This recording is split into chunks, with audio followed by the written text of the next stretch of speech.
पहले इसको समझ लो। एल्गोरिथम।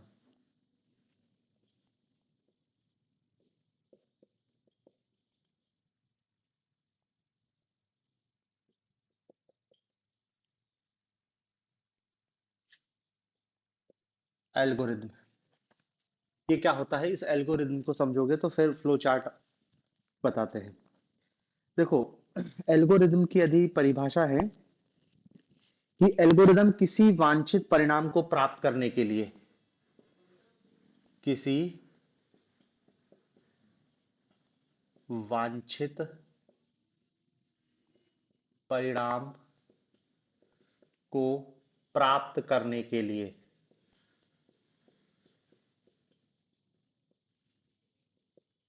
किसी वांछित परिणाम को प्राप्त करने के लिए बनाई गई चरणबद्ध प्रक्रियाओं का समूह, चरणबद्ध प्रक्रियाओं का समूह होता है एल्गोरिथम। किसी वांछित परिणाम को प्राप्त करने के लिए बनाई गई चरणबद्ध प्रक्रियाओं का समूह होता है एल्गोरिथम। समझ रहे हैं ना, मतलब क्या है कि किसी काम को क्रियान्वित करने के लिए या कोई मनपसंद परिणाम को प्राप्त करने के लिए जब हम पूरी प्रक्रिया को छोटे छोटे निर्देशों या छोटे छोटे भागों में बांट दिया जाता है, तो इसी छोटे छोटे भागों के जो समूह है उसी को हम क्या कहते हैं, एल्गोरिथम कहते हैं। ठीक है ना। मतलब एल्गोरिथम में होता क्या है कि जैसे हम कोई प्रोग्राम बना रहे हैं, सॉफ्टवेयर प्रोग्राम बनाया गया है, ये सॉफ्टवेयर प्रोग्राम क्या है, बहुत बड़े बड़े होते हैं। तो इनमें होता क्या है कि इस सॉफ्टवेयर प्रोग्राम में छोटे छोटे हिस्से कर देते हैं हम, इसी को एल्गोरिथम कह रहे हैं। मतलब आप एल्गोरिथम को और आसान भाषा में समझ सकते हो कि जैसे कोई समस्या है, इस समस्या के समाधान के लिए हम क्या है, स्टेप बाय स्टेप जब काम करते हैं, ये एल्गोरिथम है। स्टेप बाय स्टेप मतलब एल्गोरिथम उसको कह सकते हैं कि समस्या समाधान के लिए जो हम स्टेप बाय स्टेप चलते हैं या सीढ़ी का जो निर्माण करते हैं, यही है एल्गोरिथम। छोटे छोटे निर्देशों का समूह होता है, इसी से प्रोग्राम बनता है, इसको लॉजिक कहते हैं। यही होता है एल्गोरिथम। एल्गोरिथम क्या है कि किसी कार्य को करने के लिए प्रक्रियाओं को या निर्देशों को छोटे छोटे समूह में बांट के जब बांट दिया जाता है, उसी को हम क्या कह रहे हैं, एल्गोरिथम कहते हैं। ठीक है ना। और किसी भी प्रोग्रामर को प्रोग्रामर लिखने से पूर्व एल्गोरिथम का चुनाव करना पड़ता है कि किस टाइप के एल्गोरिथम पर प्रोग्राम का निर्माण करेगा। ठीक है ना। और यही जो जिसको कहते हैं ना कोडिंग, कोडिंग यही है कि जो आप एल्गोरिदम का चुनाव कर रहे हो, एल्गोरिदम से कैसे आप लैंग्वेज में प्रोग्राम लिखोगे, यही कहलाती है कोडिंग। ठीक है ना। तो देखो, हमको केवल एल्गोरिदम जानना था कि एल्गोरिदम क्या होता है। अब ये देखना है कि ये जो एल्गोरिदम है, इस एल्गोरिदम का चित्रीय रूप कहलाता है फ्लो चार्ट। हमको समझना है फ्लो चार्ट क्या होता है। फ्लो चार्ट एल्गोरिदम का चित्रीय रूप फ्लो चार्ट कहलाता है। एल्गोरिदम का चित्रीय रूप फ्लो चार्ट कहलाता है। मतलब जो हम एल्गोरिदम मतलब समूह में या टुकड़ों में जो निर्देश दे रहे हैं, अब उस निर्देश का क्या है, एक चित्रीय रूप है। अलग अलग साइन बनाकर कंप्यूटर के जो फ्लो चार्ट के रूप में हम उसका निर्माण करेंगे, उसी को हम क्या कह रहे हैं, फ्लो चार्ट कह रहे हैं। ठीक है ना। तो देखो, हमको इसी फ्लो चार्ट को समझना है। मतलब आपसे पूछे कि फ्लो चार्ट क्या होता है, तो आप ये बताओगे कि एल्गोरिदम का चित्रीय रूप है। या फिर आप इसको ऐसा भी लिख सकते हो कि एल्गोरिदम, या इसको लिख सकते हो कि किसी प्रोग्राम को जब हम चित्रीय रूप में प्रस्तुत करते हैं, तो उसी को हम क्या कहते हैं, फ्लो चार्ट कहते हैं।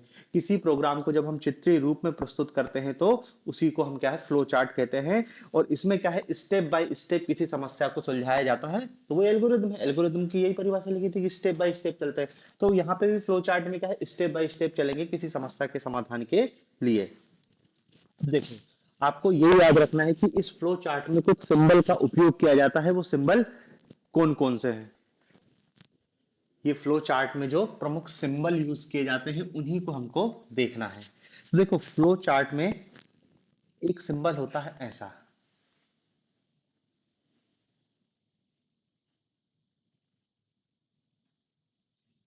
ये, हाँ इसी टाइप का, इसको कहते हैं अंडाकार। ये थोड़ा सा और है, ओवल शेप,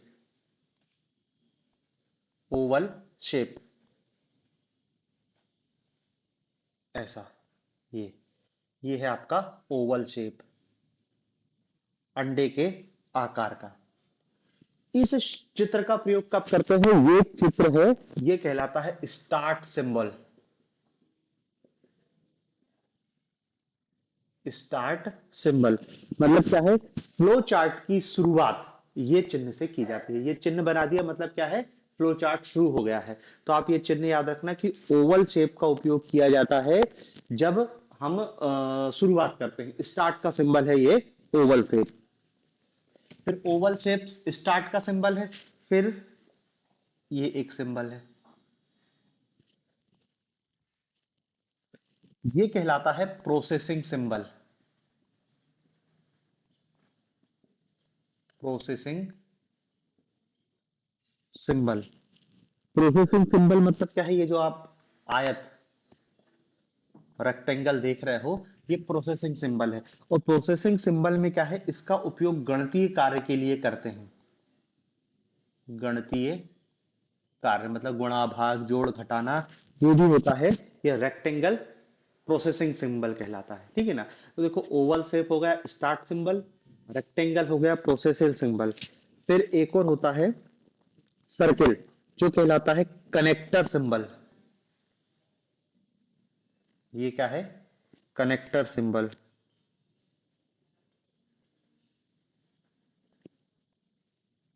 ठीक है। कनेक्टर, कनेक्टर का मतलब ही क्या है कि फ्लो चार्ट में दो या दो से अधिक भागों को जोड़ने के लिए, दो या दो से अधिक भागों को जोड़ने के लिए,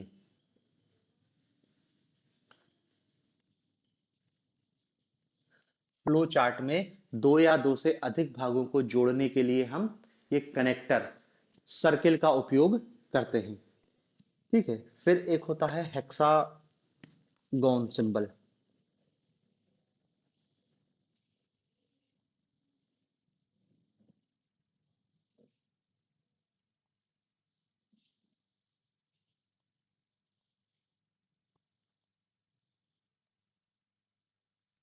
ये एक दो तीन चार पांच छह हेक्सागोनल सिंबल।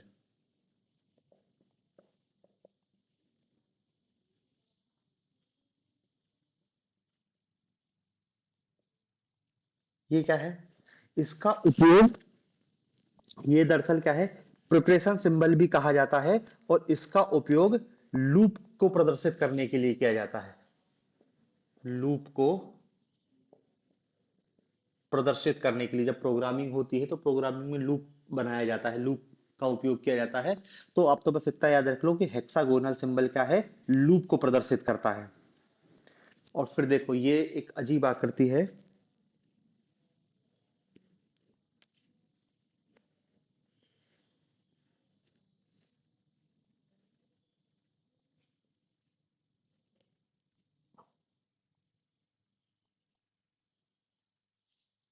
ये इस टाइप का सिंबल, ये कहलाता है डॉक्यूमेंट सिंबल। डॉक्यूमेंट सिंबल कि डॉक्यूमेंट प्रदर्शित करने के लिए सिंबल उपयोग किया जाता है। ठीक है ना। तो देखो स्टार्ट, फिर प्रोसेसिंग सिंबल, प्रोसेसिंग के बाद फिर हमने क्या देखा, कनेक्टर सिंबल, कनेक्टर सिंबल के बाद क्या देखा हमने, हेक्सागोनल सिंबल और डॉक्यूमेंट सिंबल। ठीक है ना। अब इसमें ये देखो एक दो सिंबल और हैं, तो ये अपना कंप्लीट ही हो जाएगा। एक होता है इनपुट आउटपुट सिंबल,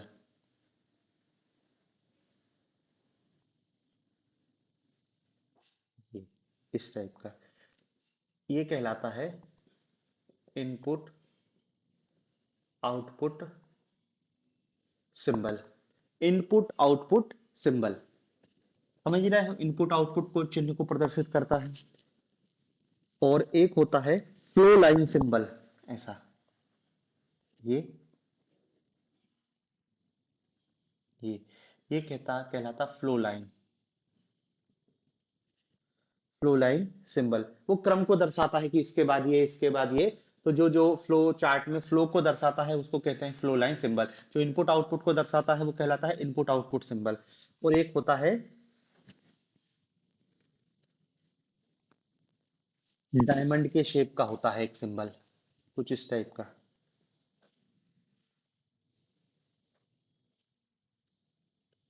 ये ये कहलाता है डिसीजन सिंबल।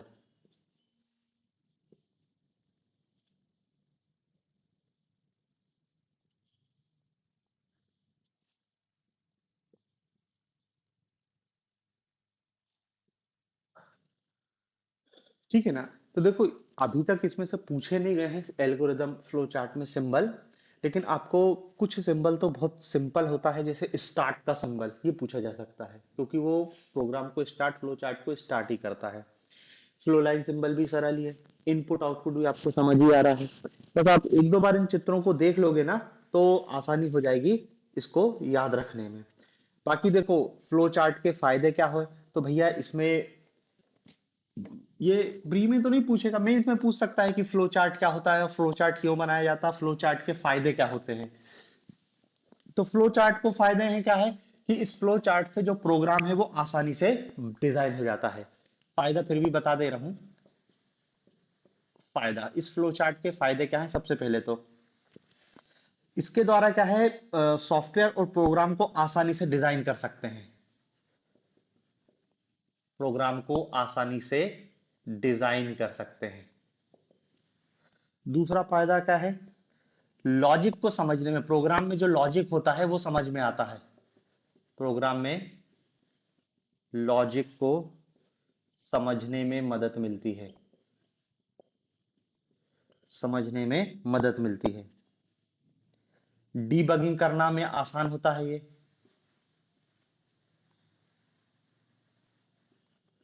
डीबगिंग में आसानी, मतलब बग को दूर करने में। और ये जो फ्लो चार्ट है ये क्या है, हाई लेवल लैंग्वेज, उच्च स्तरीय भाषा। उच्च स्तरीय भाषा में प्रयोग होते हैं, जैसे जावा, C++, इसमें सब इन्हीं कोडों की सहायता से प्रोग्रामर प्रोग्राम लिखता है। और एक और बता सकते हैं कि ये सॉफ्टवेयर टेस्टिंग में मदद करता है। सॉफ्टवेयर टेस्टिंग में मदद करता है। लेकिन इसके कुछ नुकसान भी हैं, फ्लो चार्ट के।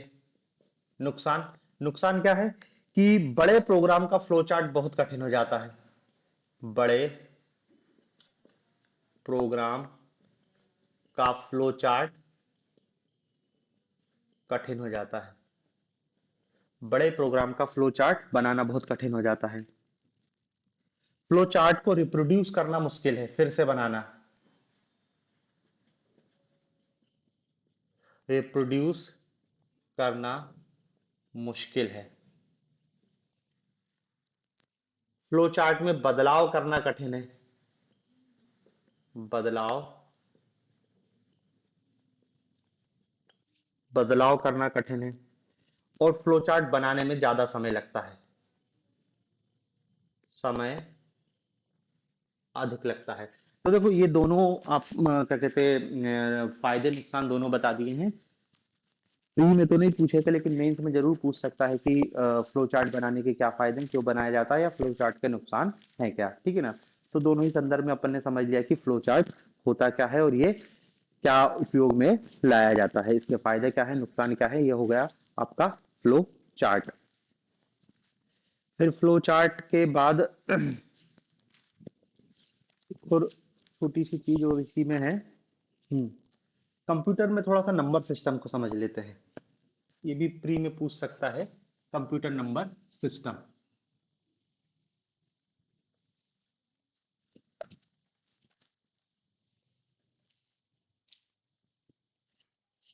नंबर सिस्टम, संख्या पद्धति। संख्या पद्धति। ठीक है। तो देखो, जो नंबर सिस्टम है, हम जो नॉर्मल जो गणना करते हैं उसमें तो हम देख रहे हैं 1 2 3 4 5 दशमलव की पद्धति का उपयोग करते हैं, इसको ये दशमलव पद्धति कहलाती है जो हम उपयोग करते हैं। लेकिन मैंने पहले भी बताया कि कंप्यूटर का जो नंबर सिस्टम है वो क्या है, दरअसल बाइनरी नंबर सिस्टम में उपयोग में लाया जाता है, मतलब 0 और 1 के फॉर्म में। बस ये केवल दो ही है जो कंप्यूटर की संख्या पद्धति इसको समझा जाता है, उसको क्या कहते हैं, बाइनरी कोड कहते हैं। ठीक है ना। तो देखो, लेकिन इसके अतिरिक्त कंप्यूटर में क्या है, कुछ और भी संख्या पद्धति का उपयोग किया जाता है। तो देखो, कंप्यूटर में प्रयोग होने वाली संख्या पद्धति को हम 2 3 भागों में बांटते हैं। एक कहलाती है बाइनरी नंबर सिस्टम, हिंदी में द्विधारी कहेंगे, आप बाइनरी लिख लो, binary number system, binary number system. ठीक है ना। और बाइनरी नंबर सिस्टम आप अच्छे से जानते हो, 0 और 1। ये हो गया बाइनरी नंबर सिस्टम की जब कंप्यूटर क्या है, केवल 0 और 1, पहली स्थिति 1 है और दूसरी स्थिति को 0 कहते हैं। ठीक है ना। इसमें याद रखना, ये जो 1 है ये पहली स्थिति है और जो 0 है ये क्या है, दूसरी स्थिति है। पहली और दूसरी स्थिति के रूप में ही हम कंप्यूटर को डाटा देते हैं, यही डिजिटल डाटा कहलाता है और कंप्यूटर इसी को समझता है, यही अपनी मेमोरी में स्टोर करता है, सब कुछ यही है और यही बाइनरी डिजिट कहलाते हैं। आपसे पूछे बाइनरी संख्या पद्धति 0 1, बाइनरी डिजिट 0 1, और इसी को आप क्या है, 0 और 1 को बिट कहते हो, जो सबसे छोटी इकाई देखी थी ना, बिट, ये भी 0 और 1 के फॉर्म में ही होती है। तो एक तो क्या है कंप्यूटर की संख्या पद्धति, ये क्या है, बाइनरी नंबर सिस्टम है, बाइनरी नंबर सिस्टम में ये काम होता है। और देखो, ये 0 और 1 है, इसलिए इसको बेस 2 सिस्टम भी कहते हैं, बेस 2 सिस्टम। बाइनरी का आधार 2 होता है, 0 और 1, और इसलिए क्या कहलाता है, बेस 2 सिस्टम भी कहा जाता है। तो एक तो बाइनरी है कंप्यूटर की संख्या पद्धति, दूसरी एक संख्या पद्धति हो जिसको कहते हैं octal number system, octal number system. Octal number system क्या होता है, नाम से स्पष्ट है, ऑक्टल नंबर सिस्टम, कि इस संख्या पद्धति में 8 अंकों का प्रयोग किया जाता है, 8 अंकों का प्रयोग किया जाता है। और 8 अंकों का प्रयोग किया जाता है 0 से 7 तक, 0 1 2 3 5 4 6 7, मतलब 8 शामिल नहीं है, 8 शामिल नहीं है, केवल 0 से 7 तक का सिस्टम है, इसलिए इसको क्या कह रहे हैं हम, ऑक्टल नंबर सिस्टम कह रहे हैं। फिर ऑक्टल के बाद एक और आता है decimal number system, octal, octal के बाद है डेसिमल। डेसिमल समझ आ रहा है, 10, इसमें क्या है, 10 अंकों का प्रयोग करते हैं, लेकिन 0 से लेके 9 तक। डेसिमल में 8 है, वो ऑक्टल नंबर सिस्टम में 8 है लेकिन 0 से 7 तक है, डेसिमल नंबर सिस्टम में 10 है लेकिन 0 से लेकर 9 तक है, और इसलिए इसको हम क्या, डेसिमल नंबर सिस्टम कहते हैं। तो देखो, ये बेस 2 सिस्टम है, ये बेस 8 सिस्टम है, और ये बेस 10 सिस्टम है। वो नाम से स्पष्ट है, ऑक्टा मतलब 8 है, डेसी मतलब 10 है, तो ये 10 बेस सिस्टम है, ये बेस 8 सिस्टम है, और ये बेस 2 सिस्टम है। ठीक है। फिर एक और होता है हेक्साडेसिमल संख्या पद्धति,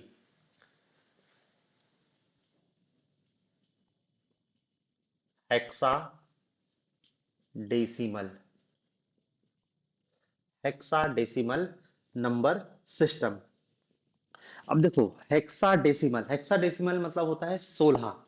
तो यहां पर क्या है, ये नंबर सिस्टम 16, लेकिन ये 0 से 16 नहीं है, 0 से 15 नहीं है, इसमें क्या होता है, ये है तो 16 अंकों का, इसलिए इसको हम हेक्साडेसिमल कह रहे हैं। लेकिन इस हेक्साडेसिमल में क्या है, अल्फा न्यूमेरिक होते हैं, मतलब अल्फाबेट भी होते हैं और न्यूमेरिक भी होते हैं, अल्फा न्यूमेरिक, दोनों, अल्फाबेट भी होते हैं और नंबर भी होते हैं। तो देखो, 0 से 9 तक तो हो गए 10, 10 ये हो गए, फिर क्या बचते हैं 6, तो 6 क्या है, A B C D E F, A B C D E F, 3 3 6। ठीक है ना। तो इसमें क्या है, अल्फाबेटिकल का उपयोग किया जाता है, 0 से 9 तक अंक है, और A B C D E F अक्षर हैं। तो देखो ये कंप्यूटर की सिस्टम है, इसमें देखो आपको केवल यही पूछा जा सकता है हेक्साडेसिमल सिस्टम, कि हेक्साडेसिमल में कितने अंक होते हैं, 16 अंक होते हैं, और 16 में भी कौन कौन से अंक होते हैं और अल्फाबेट कौन कौन से शामिल होते हैं। तो बस हमको इतना ही जानना है कंप्यूटर के सिस्टम पद्धति में। अब देखो इसमें क्या है, चेंज करना भी सिखाया जाता है कि बाइनरी से ऑक्टल ना अपने कोई काम करनी है, अपन को बस इतना याद रह जाए कि ये कंप्यूटर की संख्या पद्धति कौन कौन सी है। ठीक है ना। तो देखो अपनी कंप्यूटर की भाषाओं में इतनी ही चीज थी। अब हमको इसमें दूसरा टॉपिक देखना है, database management system.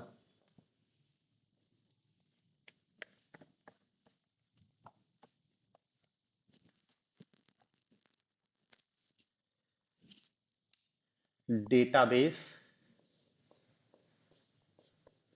Management system.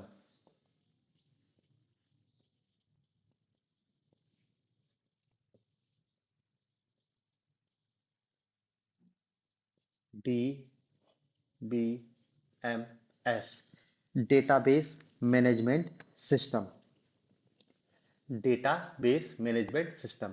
देखो सबसे पहले तो क्या है ये डेटा, ये डेटा क्या होता है, DATA, डेटा। तो डेटा कुछ नहीं है, सूचनाओं के समूह को डेटा कहते हैं। सूचनाओं के समूह को डेटा कहते हैं। किसी भी चीज से रिलेटेड जो सूचना है, आपके संबंध में कोई सूचना है तो आपका डाटा है। आपकी पर्सनल सूचना है तो बोल देते हैं कि हमारा पर्सनल डाटा है। तो डेटा के समूह को क्या है, जो सूचना का समूह है उसी को हम डेटा कहते हैं। और जब हम किसी भी प्रकार के डेटा को व्यवस्थित तरीके से, ये जो डेटा है या ये जो सूचना है, सूचना का समूह डेटा हो गया। और अब हम क्या है, किसी भी प्रकार के डेटा को जब व्यवस्थित करते हैं, व्यवस्थित करते हैं किसमें, रो व कॉलम के रूप में। रो व कॉलम के रूप में जब हम इसी चीज को व्यवस्थित कर देते हैं तो यही हो जाता है डेटाबेस। यही हो जाता है डेटाबेस। ठीक है ना। मतलब क्या है ना कि भाई आपकी मतलब हो सकता है कि किसी एरिया के बारे में सूचना है, जैसे अभी चुनाव चल रहे हैं तो उन्होंने कहा कि भाई कोई सर्वेक्षण करना चाह रहा हो, तो उन्होंने कहा ये व्यक्ति का नाम है, ये उसकी उम्र है, यहाँ पे उसका ऑक्यूपेशन है, ऐसा करके वो जानकारी इकट्ठी कर ले रहा है कि फलाना व्यक्ति, उसकी उम्र इतनी है, वो ये काम करता है और वो ये है। इसको जो स्टोर कर रहा है वही कहला रहा है डेटाबेस। तो देखो हमको डेटाबेस मैनेजमेंट सिस्टम पढ़ना है। हमने डेटा जान लिया, सूचना के समूह को डेटा कहते हैं। जब उसी डेटा को हम व्यवस्थित तरीके से रो और कॉलम के रूप में सेव कर लेते हैं तो वही चीज कहलाती है डेटाबेस। तो देखो डेटाबेस समझ गए, डेटा को व्यवस्थित करना ही डेटाबेस कहलाता है। अब मैनेजमेंट सिस्टम, अब जब हम डेटाबेस को मैनेजमेंट करने का सिस्टम बना रहे हैं वही कहला रहा है डेटाबेस मैनेजमेंट सिस्टम। मतलब क्या है, इस डेटाबेस को मैनेज करने के लिए, इस डेटाबेस को मैनेज करने के लिए, डेटाबेस को मैनेज करने के लिए जिन सॉफ्टवेयर का उपयोग किया जाता है,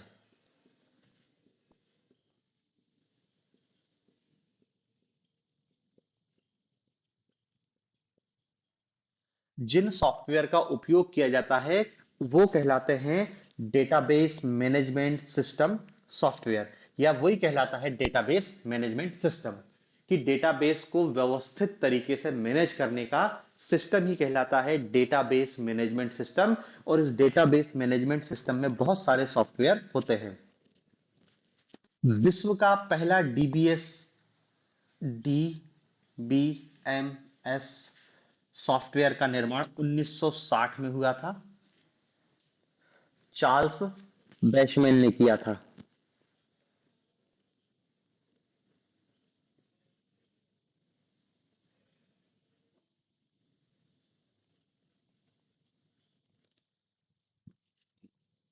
विश्व का पहला DBMS सॉफ्टवेयर 1960, चार्ल्स बैशमैन।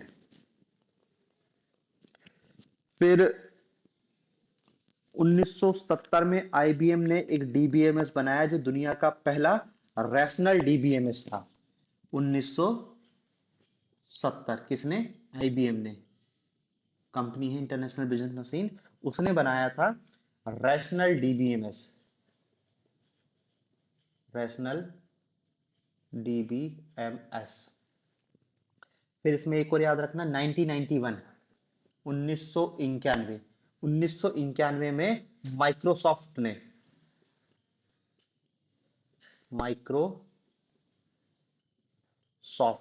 माइक्रोसॉफ्ट ने MS access, Microsoft access, Microsoft access नाम का पहला पर्सनल डीबीएमएस लॉन्च किया, पहला पर्सनल डीबीएमएस लॉन्च किया। ठीक है ना। देखो चार चीज है, चार डाटा याद रखना है कि डीबीएमएस का पहला सॉफ्टवेयर 1960 में चार्ल्स बेंचमैन ने बनाया था। 1970 में आईबीएम ने दुनिया का पहला रैशनल डीबीएमएस सॉफ्टवेयर बनाया था। 1991 में माइक्रोसॉफ्ट लेकर आया एमएस एक्सेस, एमएस एक्सेस पहला पर्सनल डीबीएमएस सॉफ्टवेयर था। और देखो वर्तमान में बहुत सारे डीबीएमएस सॉफ्टवेयर चल रहे हैं, जैसे उन एक दो का हम नाम लिखते हैं। ये आपको याद रखना है, क्योंकि पूछता है ना जैसा ऑपरेटिंग सिस्टम कौन सा है, तो ये भी पूछ सकता है कि डीबीएमएस ऑफ सॉफ्टवेयर का उदाहरण क्या है। तो माई एस क्यू एल, दूसरा है Microsoft access,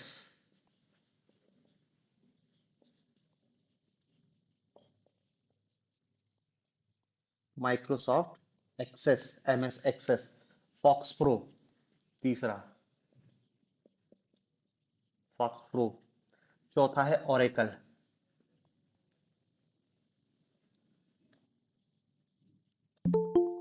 Oracle,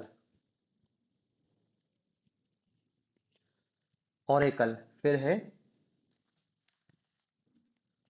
Maria dB,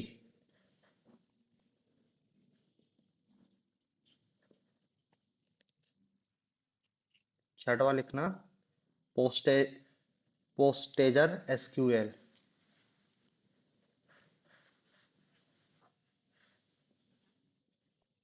छठवा है रेडिस,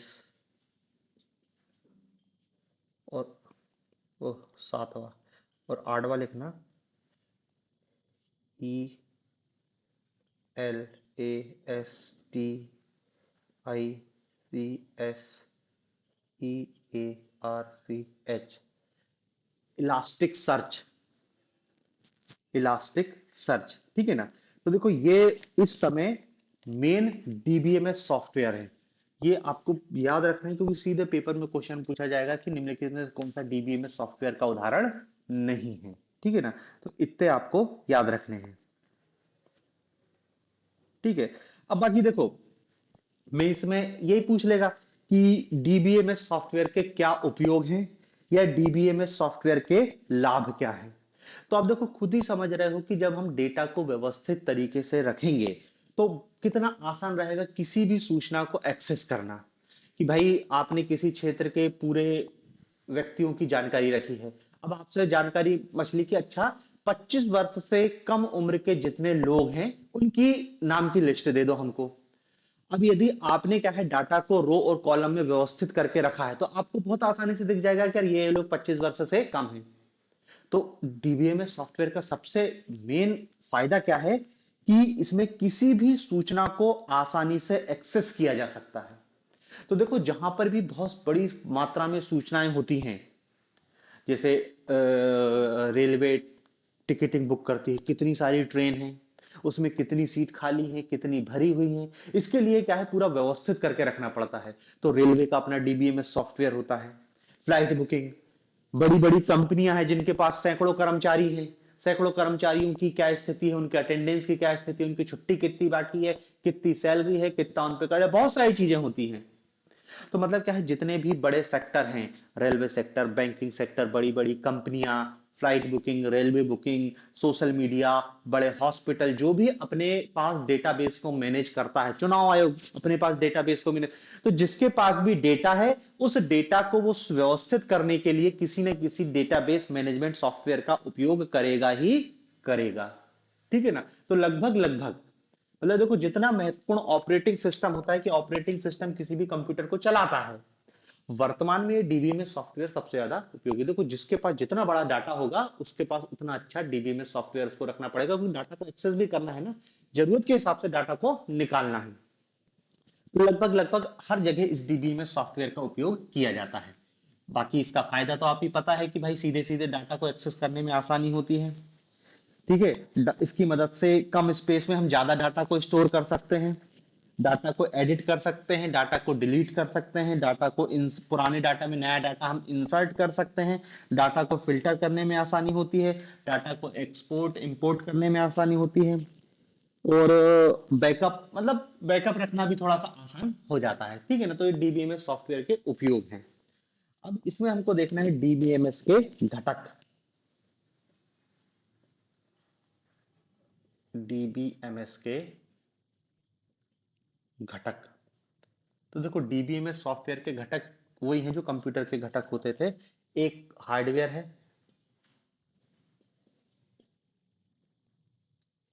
दूसरा है सॉफ्टवेयर, तीसरा है डाटा,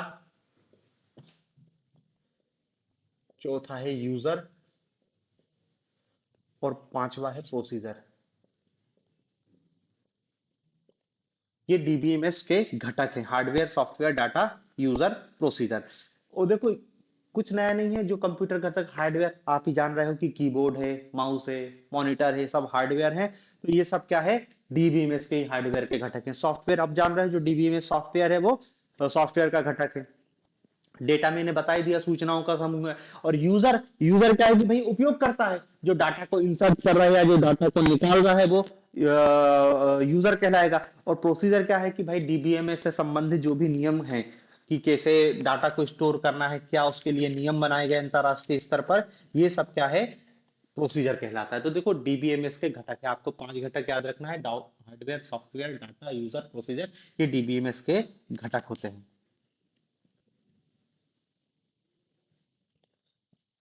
फिर देखो इस डीबीएमएस में आपको याद रखना है डीबीएमएस मॉडल। बस नाम याद रख लेना है कि डीबीएमएस के कौन कौन से मॉडल प्रचलित हैं। डीबीएमएस के मॉडल, डेटाबेस मैनेजमेंट सिस्टम के कौन कौन से मॉडल हैं।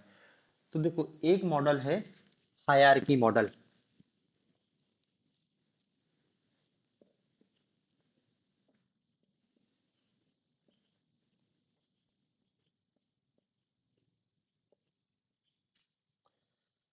हायरार्कियल मॉडल, नाम से स्पष्ट हो रहा है हायरार्कियल मॉडल, ऊपर नीचे, कि जैसे ट्री होता है ना, पेड़, पेड़ की तरह होता है हायरार्की मॉडल, कि एक उसकी जड़ रहती है, मतलब एक मूल डाटा और फिर उसके ऊपर क्या है, पूरा डाटा संरक्षित किया जाता है। तो ये कहलाता है हायरार्की मॉडल। फिर दूसरा होता है network model.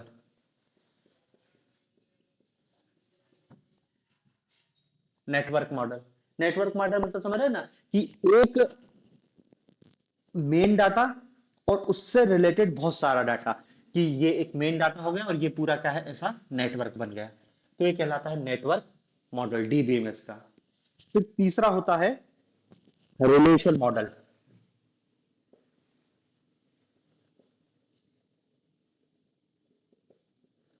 Relational model, relational model में क्या होता है कि इस मॉडल में रो और कॉलम में डाटा को संरक्षित किया जाता है, ऐसा ये रिलेशनल मॉडल कहलाता है। जिसमें डाटा को रो और कॉलम के रूप में संरक्षित किया जाता है, वो रिलेशनल मॉडल कहलाता है। फिर एक मॉडल होता है जिसको हम कहते हैं object oriented model. Object oriented model, object oriented model में क्या हो, इसमें डाटा को ऑब्जेक्ट के रूप में दर्शाया जाता है। डाटा को ऑब्जेक्ट के रूप में दर्शाया जाता है, ऑब्जेक्ट ओरिएंटेड मॉडल कहलाता है। और एक मॉडल और होता है जिसको कहते हैं हम E R model. E R model, E R model का फुल फॉर्म होता है entity relationship model.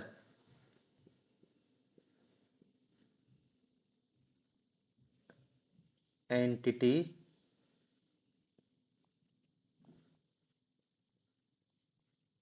Relationship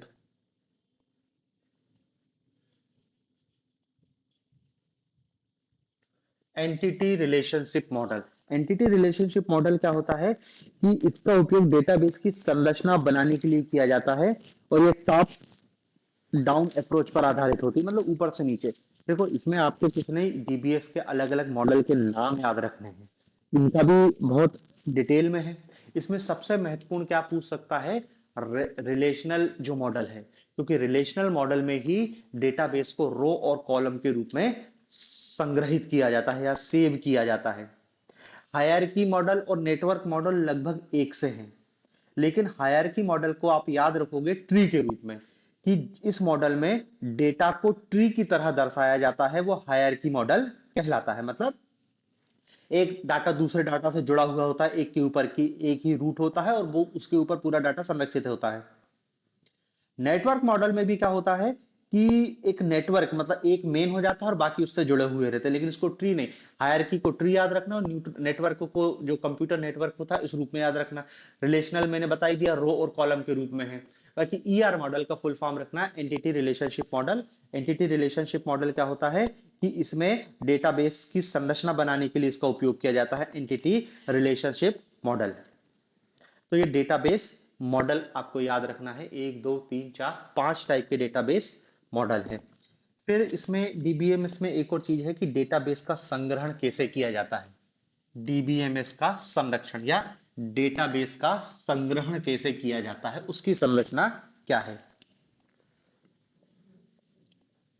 database संग्रहण संरचना,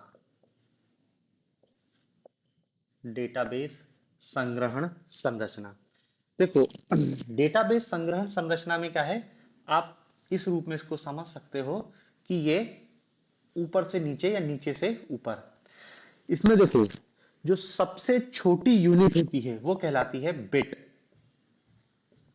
BIT बिट। यह डाटा की सबसे छोटी यूनिट है, यह है डाटा की सबसे छोटी यूनिट,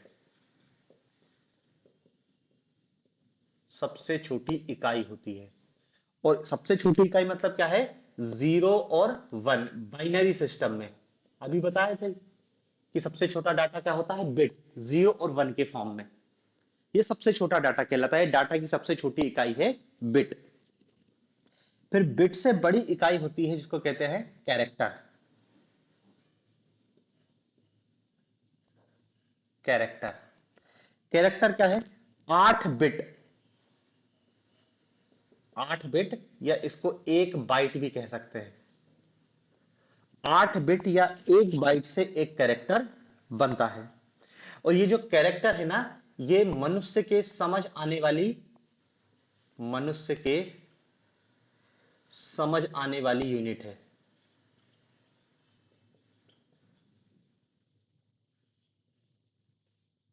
हम इसको समझ सकते हैं, देखो मशीन बिट को समझ सकती है लेकिन हम बिट को नहीं समझ सकते, भाई जीरो और वन के फॉर्म को हम क्या समझेंगे। हाँ, लेकिन कैरेक्टर को हम समझ सकते हैं जो 8 बिट का बना होता है। फिर कैरेक्टर के बाद आता है फील्ड।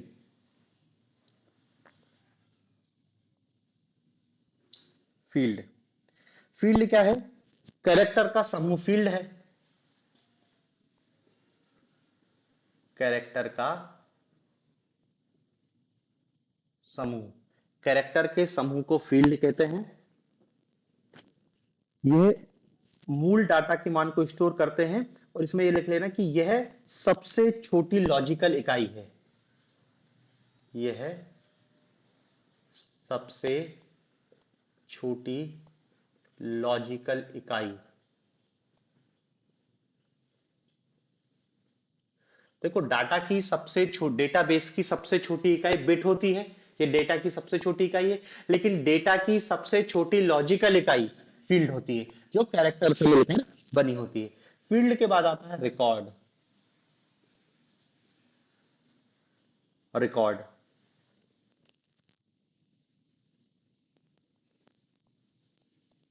फील्ड क्या है, फील्ड कुछ नहीं है, जो रिकॉर्ड है ये रिकॉर्ड फील्ड का समूह है।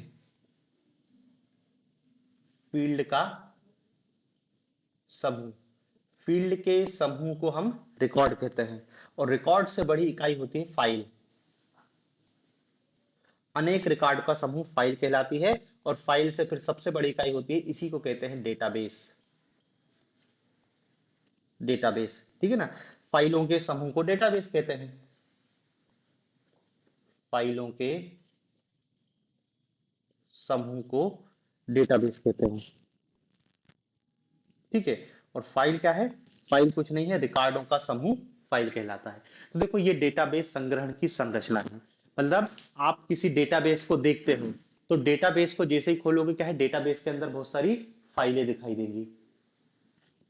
फाइलों को और खोलोगे तो फाइलों के अंदर रिकॉर्ड दिखाई देगा। रिकॉर्ड में क्या है, बहुत सारी फील्ड होंगी। फील्ड में और जाओगे तो कैरेक्टर है। और कैरेक्टर से फिर नीचे बिट जाओगे, लेकिन बिट हमारी समझ में नहीं आएगा भाई, हम केवल कैरेक्टर को समझ सकते हैं।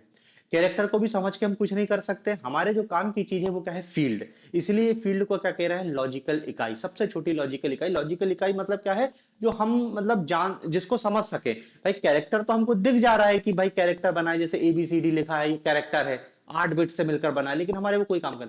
लॉजिकल इकाई है वो क्या है, फील्ड। तो देखो ये आपका क्या है, डेटाबेस का संग्रहण की संरचना है। इसी को याद रखना।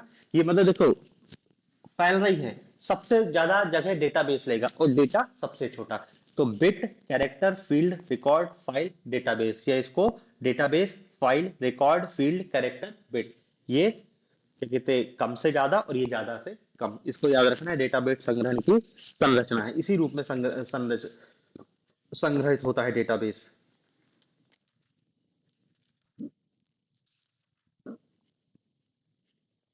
फिर देखो डेटाबेस से संबंधित एक दो चीज और है।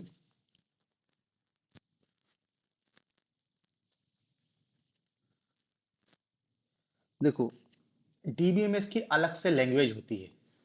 डीबीएमएस की भाषाएं, डीबीएमएस की भाषाएं, इसकी सबसे मेन और महत्वपूर्ण भाषा है SQL। इसका फुल फॉर्म होता है स्ट्रक्चर्ड क्यूरी लैंग्वेज।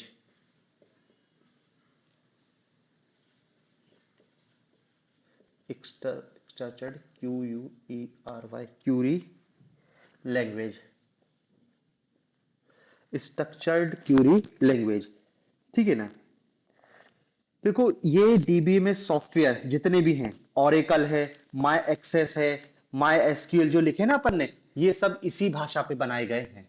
एसक्यूएल भाषा पर ही क्या बनाया है, एक तो आपका MS एक्सेस बनाया गया है, माई एसक्यूएल ये भी बनाया गया है, और ऑरेकल सबसे लोकप्रिय, सबसे ज्यादा उपयोग में लाया जाने वाला डीबीएमएस सॉफ्टवेयर ऑरेकल, ये किस भाषा में बसा है, SQL में बनाया गया है। फिर एक और भाषा होती है, इसको कहते हैं DDL, data definition language. DDL, data definition language, data definition language. फिर एक होती है DML, DML, data manipulation language.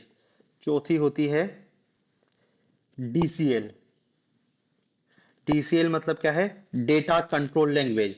फिर एक होती है TCL, ट्रांजैक्शन कंट्रोल लैंग्वेज। और एक होती है VDL,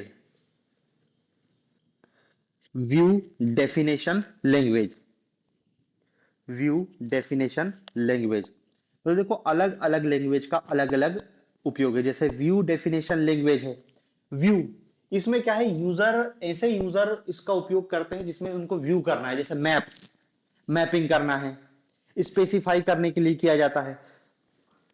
फिर TCL है, TCL क्या है, ट्रांजेक्शन कंट्रोल लैंग्वेज, ट्रांजेक्शन को सुदृढ़ बनाने, ट्रांजेक्शन होता है ना, मनी ट्रांजेक्शन हो रहा है, किसी भी चीज का ट्रांजेक्शन किया जा रहा है, तो वो TCL लैंग्वेज से जो सॉफ्टवेयर बनाया जाएगा उसमें किया जाएगा। फिर डेटा कंट्रोल DCL है, DCL का उपयोग किया जाएगा जहां पर डेटा को नियंत्रित करना हो उनको, वहां पे इस लैंग्वेज से सॉफ्टवेयर का निर्माण किया जाएगा। DML मैनिपुलेशन करना है उनको, डाटा में मैनिपुलेट करना है, एडिट करना है, अपडेट करना है, इंसर्ट करना है, इसके लिए डीएमएल लैंग्वेज का उपयोग करके सॉफ्टवेयर बनाया जाएगा। और data definition DDL, data definition में क्या बता रहा है कि डेटा के प्रकारों और उनके बीच रिलेशन को बताया जाता है। इसी को डेटाबेस रिलेशन के लिए डीडीएल लैंग्वेज का उपयोग किया जाता है। ठीक है, तो ये डीबीएमएस की प्रमुख भाषाएं हैं।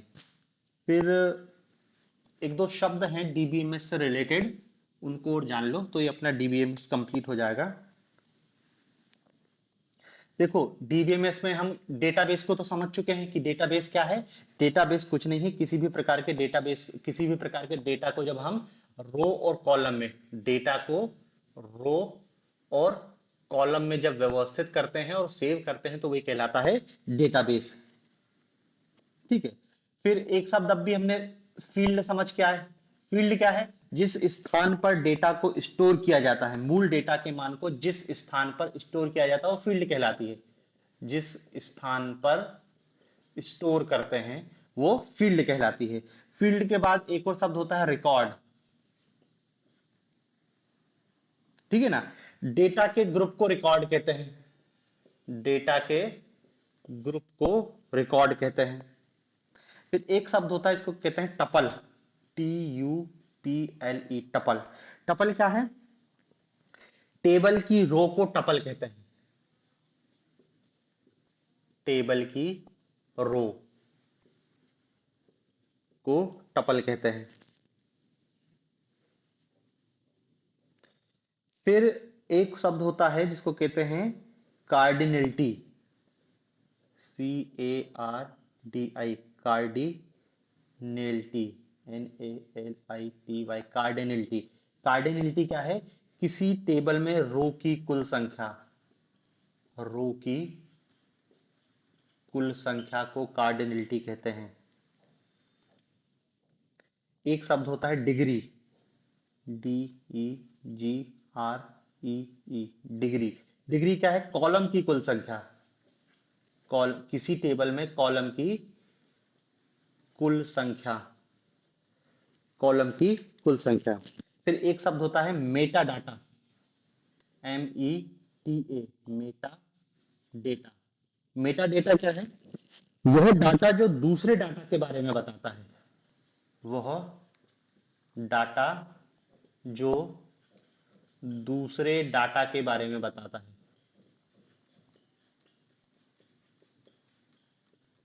ये देखो बहुत महत्वपूर्ण है, सबसे ज्यादा पूछे जाने की संभावना है मेटा डाटा क्या होता है। बस इतना ही है, बाकी वो जो नॉर्मल है वो अपने कोई काम का नहीं है। ठीक है ना, तो देखो ये अपना डीबीएमएस भी कंप्लीट होता है। अब देखो अपने कंप्यूटर के टॉपिक में केवल अपना एक ही चीज बता है, कंप्यूटर नेटवर्क। कंप्यूटर नेटवर्क देख लेंगे और एक दो चीज और छोटी छोटी है, तो कल अपना ये कंप्यूटर खत्म हो जाएगा, फिर अपन इसमें आगे देखेंगे। बाकी अब कल